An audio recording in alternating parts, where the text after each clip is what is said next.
পশ্চিমবঙ্গ প্রদেশ কংগ্রেসের সভাপতি শ্রী শুভঙ্কর সরকারের নেতৃত্বে রাজ্য নেতৃত্ব, কেন্দ্রীয় নেতৃত্ব আলাপ আলোচনার মাধ্যমে বাংলায় কংগ্রেসকে নতুন করে উজ্জীবিত কিভাবে করা যায় তার প্রক্রিয়াতে ব্যস্ত রয়েছেন এবং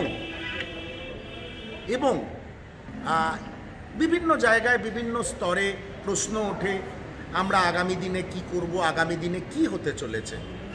একটাই উত্তর, একজন কংগ্রেসের সৈনিক হিসাবে, একজন মাননীয় প্রদেশ কংগ্রেস সভাপতি শুভঙ্কর সরকারের একজন সৈনিক হিসাবে এখন আমার নেতৃত্বের একটাই লক্ষ্য, জাতীয় কংগ্রেসের একটাই লক্ষ্য, কি করে বাংলাকে শক্তিশালী করা যায়, বাংলার কংগ্রেসকে বুথ লেভেল থেকে রাজ্য স্তর অবধি শক্তিশালী করা যায়।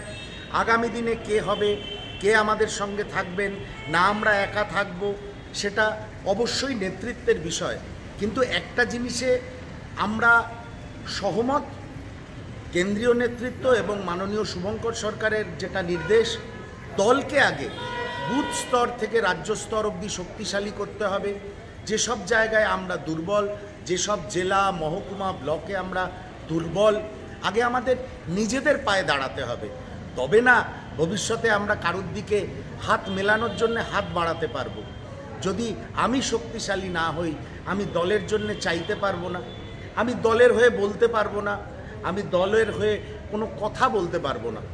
একটাই কাজ, একটাই আগামী দিনের দিক নির্দেশ, যেটা কেন্দ্রীয় নেতৃত্ব দিচ্ছেন এবং রাজ্য নেতৃত্ব দিচ্ছেন আমাদের মতন কংগ্রেস কর্মীদের, যে দল আগে শক্তিশালী হোক। আমরা যে যার অঞ্চলে, যে যার মহকুমাতে, যে যার ব্লকে, যে যার বুথে, বুথ স্তর থেকে যাতে আমরা নতুন করে কংগ্রেস সংগঠনকে উজ্জীবিত করতে পারি, কংগ্রেস সংগঠনকে অক্সিজেন দিতে পারি, তার জন্য আমাদের প্রত্যেকের, যে আমরা যেখানে আছি দলের কাঠামোতে, আমরা প্রত্যেকে যেন ঝাঁপিয়ে পড়ি আগামী দিনে।